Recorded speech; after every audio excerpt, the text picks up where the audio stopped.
day of the full moon.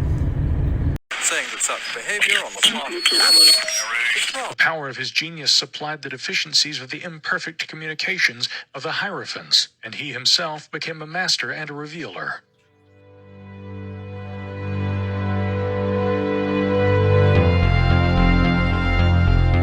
We thought we had something different here, you see. We live in both a very fragile and precious experiment in democracy, and we live in an empire that is experiencing profound decline. Reptilian agenda. Okay, let's talk about the reptilians. So you're saying the reptilians are luring humans to like Hawaii to vacation spots?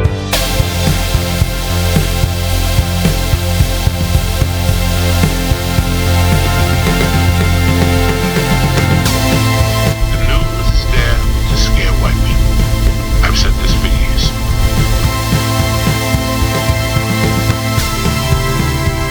To live this life, you can't live the life everyone else lives.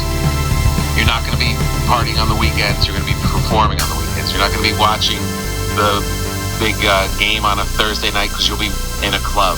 You have to have that mindset that you don't belong. You don't go to the rhythm of the rest of the world.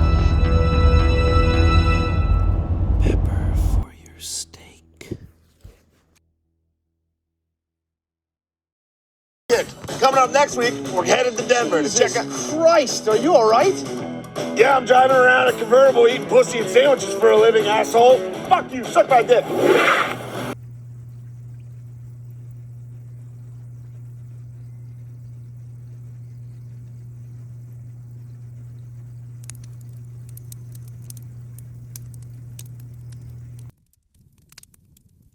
Hey gang, welcome to another episode of The Last American Road Trip, Dispatches.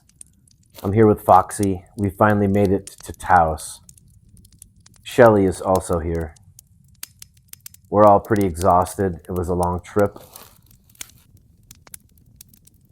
I'm excited. We came up here to the mountains so that I could finish episode 3 for Last American Road Trip. I already have the footage to do it, but I saw this as an opportunity to spend Christmas here the way I did for 10 winters. And Foxy was not with me. The very first time there was a blizzard or a snowstorm, I had a tradition that I would stock up with all the supplies. I would line them out on my coffee table. There would be a handgun, a bottle of whiskey, appropriate food, appropriate accoutrement drink-wise. I usually do the sacred trinity: water, coffee, alcohol. Nowadays, I drink fancy water, so it's bubbly water, coffee, alcohol. But you make sure your nest is ready. You batten all the hatches, you check the doors, you get ready, because you know there's a blizzard coming. You do this when there's a blizzard coming. And you're by yourself in a cabin in the mountains, like this.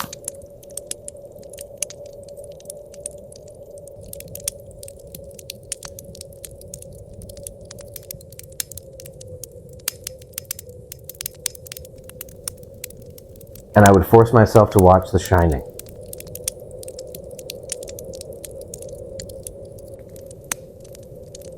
I don't know why. I don't know how I came up with this. A part of me just knew that it would be good for me to get all my panic and bullshit out of the way, so I could enjoy the season, because it's intimidating at different points being alone in the woods. Even if you're in a community of vacation homes, hours and hours from the nearest hospital,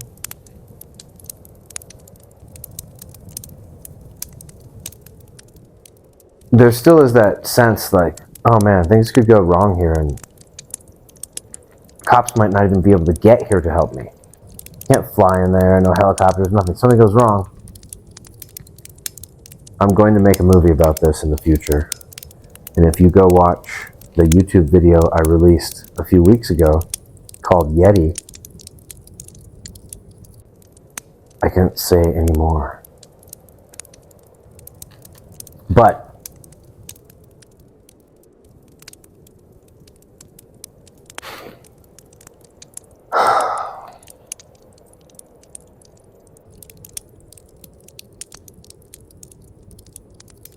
you know, you get to the point in the movie where it's climaxing and you're like, what have I done to myself?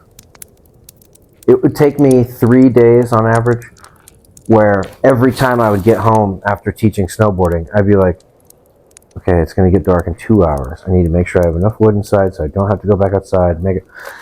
I would get so scared I'd sleep with the gun. I would just like, oh my God, I'm okay. And then after that, it was over. It was kind of an ordeal. What do they call that? Ordeal ritual. Some tribes will put people through ordeals on purpose. Most, actually.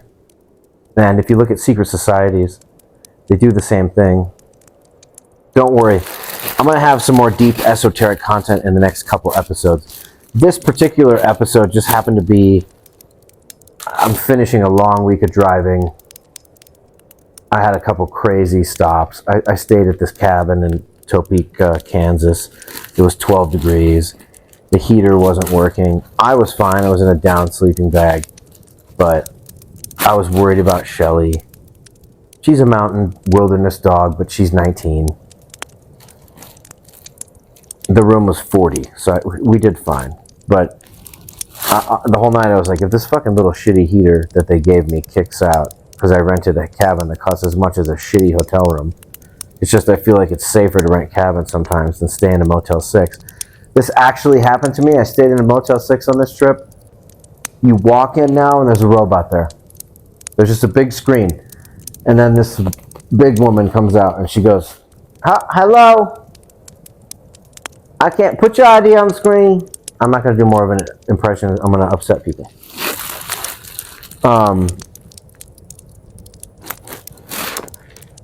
And that's not my intention at all. That has nothing to do with this. I'm just telling you my experience. I'm in a lucky position.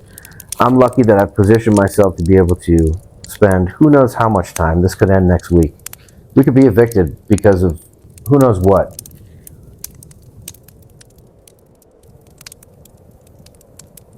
There could be paratroopers.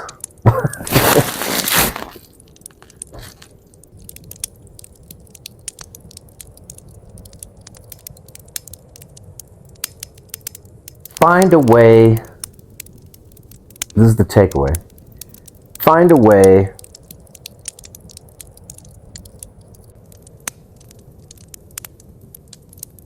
to push yourself, but also realize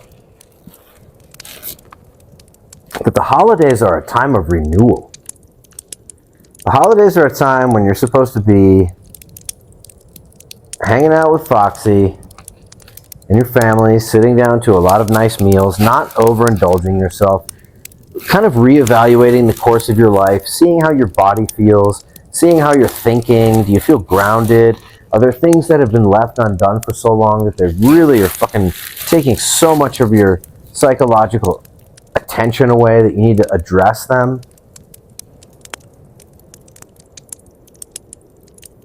This is so natural. It happens to everybody. Go find a way to push yourself in the midst of that. I went running today. I didn't want to go running. I almost talked myself out of it. It's 8,000 feet, Maverick. You can't. You should really give yourself a day. I'm such a fag.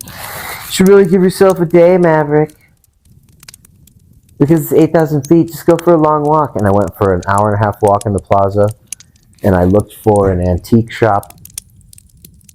Here it is.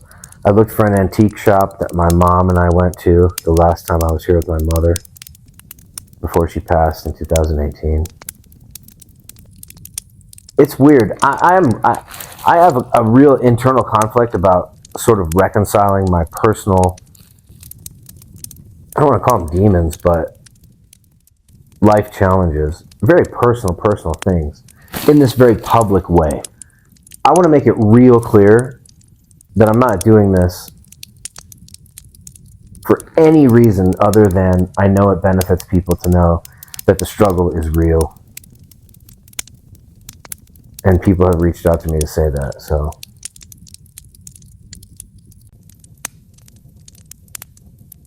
You know, when you go back to a place you knew for a long time when you were younger, especially if it was one of the best times in your life. I mean, being a snowboard instructor here, the first year I was here, I got Rookie of the Year out of a line of probably 20 or 30 instructors. You know, a bottom list instructor.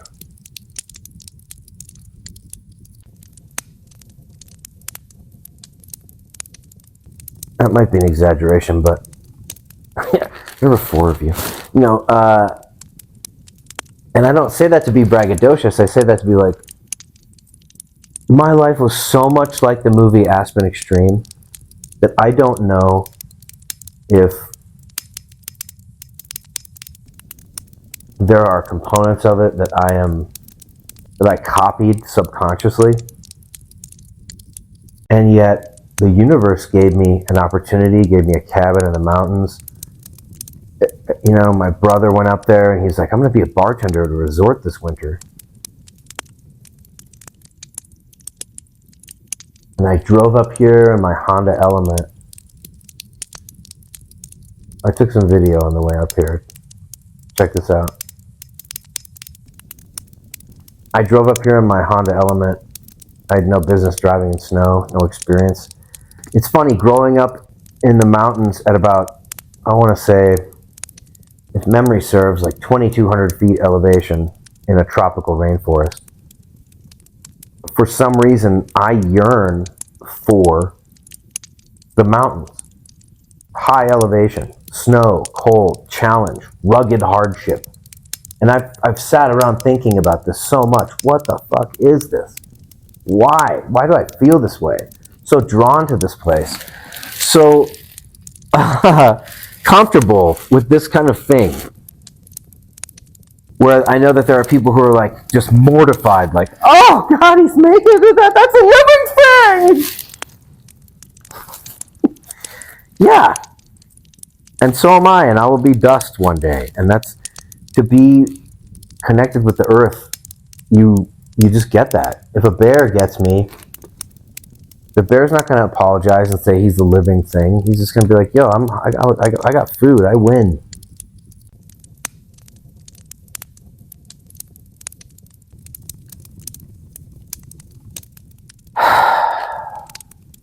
Coming back up here, though, you relive the first time. And, you know, I'm not a spring chicken. I don't know how many times I get to come back up here. Certainly not for a month, you know. Ordinarily, I wouldn't tell people while I was somewhere because I'd be like, oh my gosh, I'm afraid they're going to break into my house. There isn't a house to break into. You know, our fifth wheel is in extreme high security storage. I walked around and pretended to be an illegitimate, and I was immediately called out. It was good. So don't try it.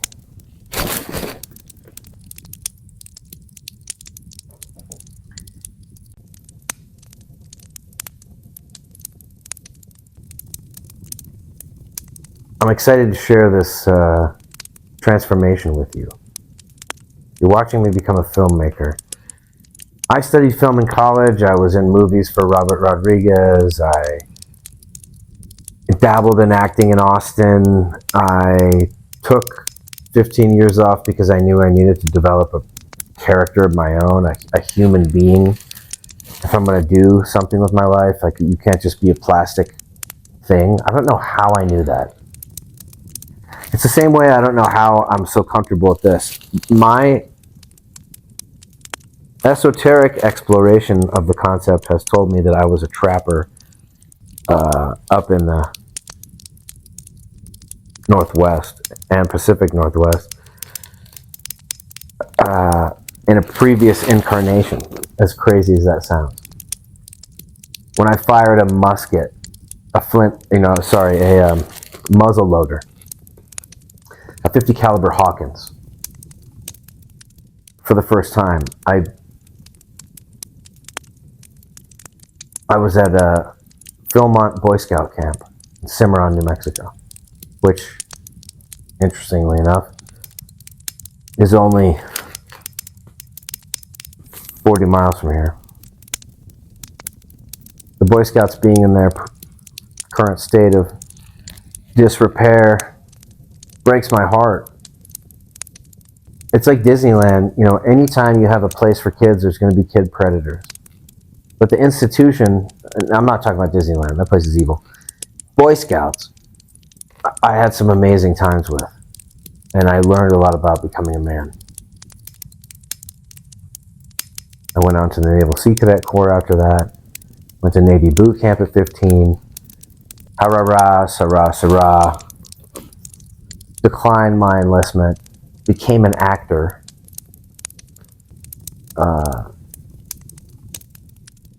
nobody gets, you have to do the opposite. You have to be like, I served and I'm a Navy SEAL and now I'm an actor. That's the only way you get respect. You don't get any respect for doing it the way I did. Say la. I fell in love with knowledge and erudition and became a philosopher. Just a person who loves knowledge. Philos Sophia.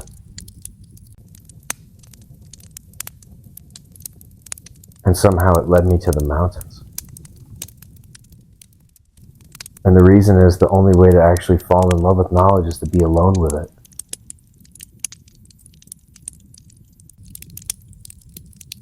You have to go be alone in a cabin in the woods with a fire and a book. And a fox.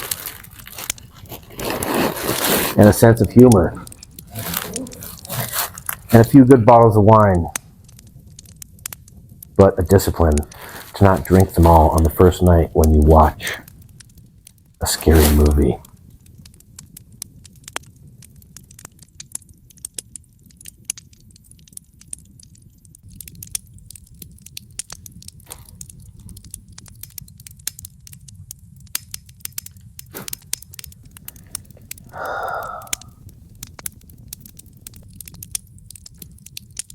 So go to maverickmatthews.com and become a subscriber. Because the only way you're going to get to watch the episode that these dispatches are talking about, because these are the dispatches while I make the show. I haven't ever put this in clear perspective yet, or clean language. I'm going to say it now. These dispatches are the dispatches while I make the real show. So if you like this, imagine something I put a little more time into.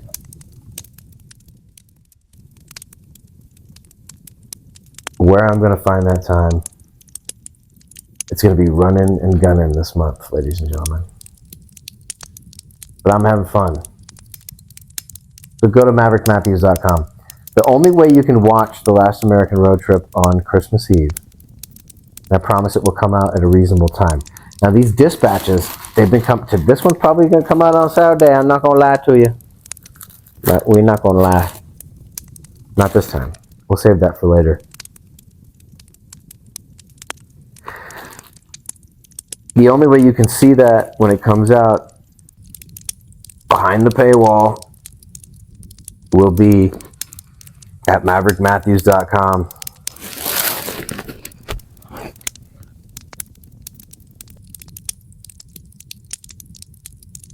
And then I'll end up giving it away for free at some point. But I have to give homage to my subscribers. I only have a handful right now. And here's the deal, it's $7. You can unsubscribe next month. you can resubscribe each time that an episode comes out. That way you're just paying $7 to watch an episode. It is going to be worth $7. Maybe that's the move. Maybe I can find a click per download, and if you become a subscriber, you get something with bonus content. Right now, honestly, dispatch, shout out. This is the People's Podcast. This is the People's Podcast. Thank you, subscribers, for going to maverickmatthews.com a long time ago. There's only a handful of you, but that extra money, for this show, it gives us a little extra gas in the gas tank. I'm not staying in some lavish 5-star resort. I don't even know how many stars the top of stars is now. Are there 7-star resorts? I'm in an older casita. And if it was a brand new casita, or if everything was in perfect condition and it was decorated with proper art and everything, this place would be twice as much as we rented it for. It was the least expensive of the casitas in all of Taos. But we still got an amazing little house. It's got 2 little bedrooms. It's got a cool tub. I'll show you the tub. It's got a little hot tub out front. They didn't have a grill. I had to use mine. Luckily, I travel with a grill. I should throw some food porn in here. I'm sure I have some here somewhere. Yeah, geez. The East Coast was hard. These episodes are going to get better, but remember, these are the dispatches. They're not meant to be the meat of the meal. The meat of the meal,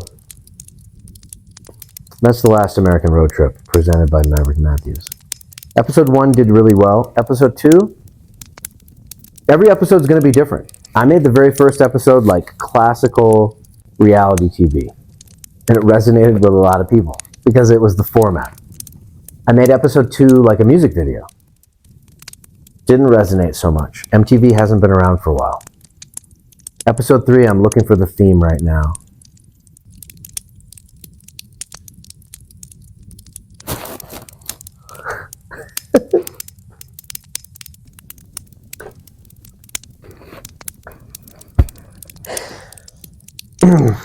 Thank you for being here.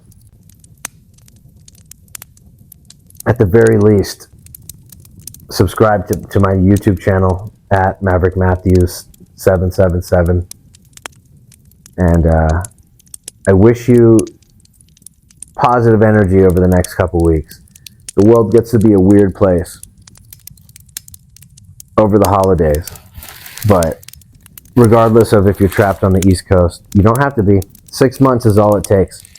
Serious financial focus, and you can get on a train and be somewhere else. And if you're trapped in a tough place, all you have to do is use that idea as a kernel of hope. Oh, I can do that. And now I have a purpose.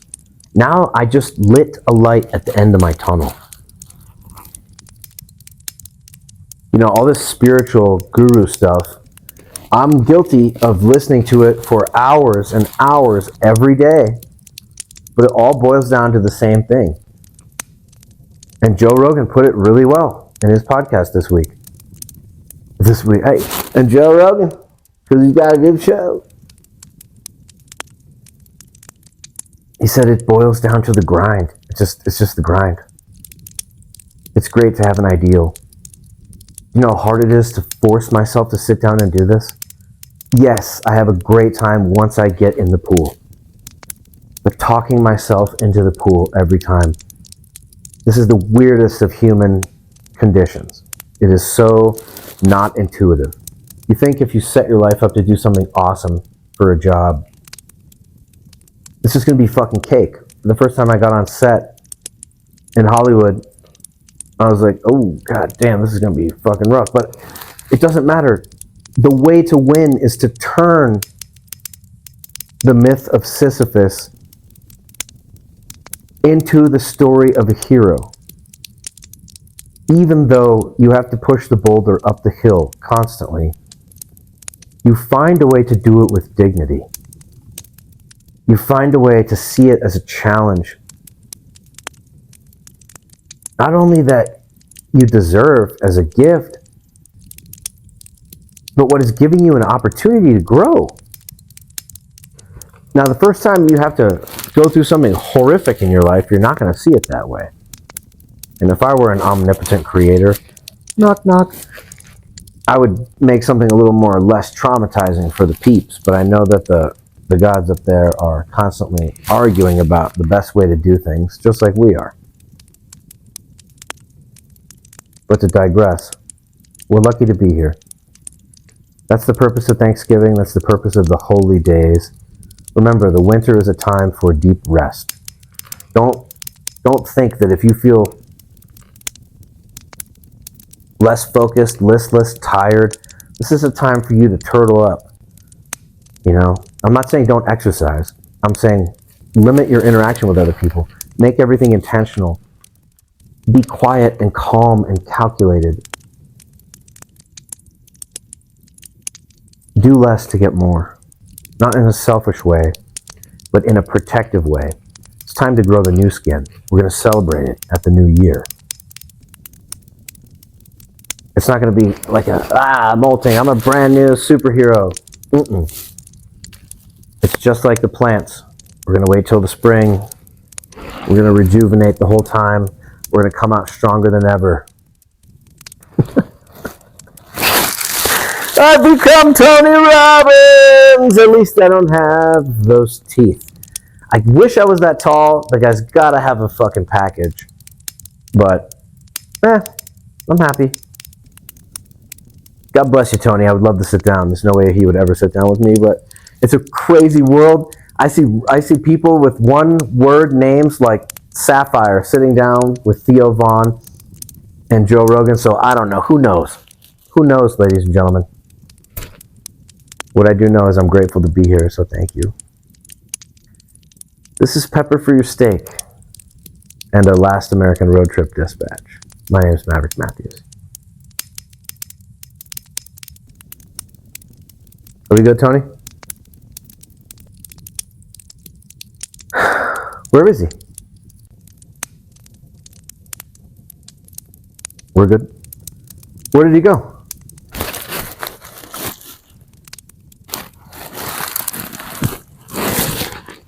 I mean, they don't even have hamburgers.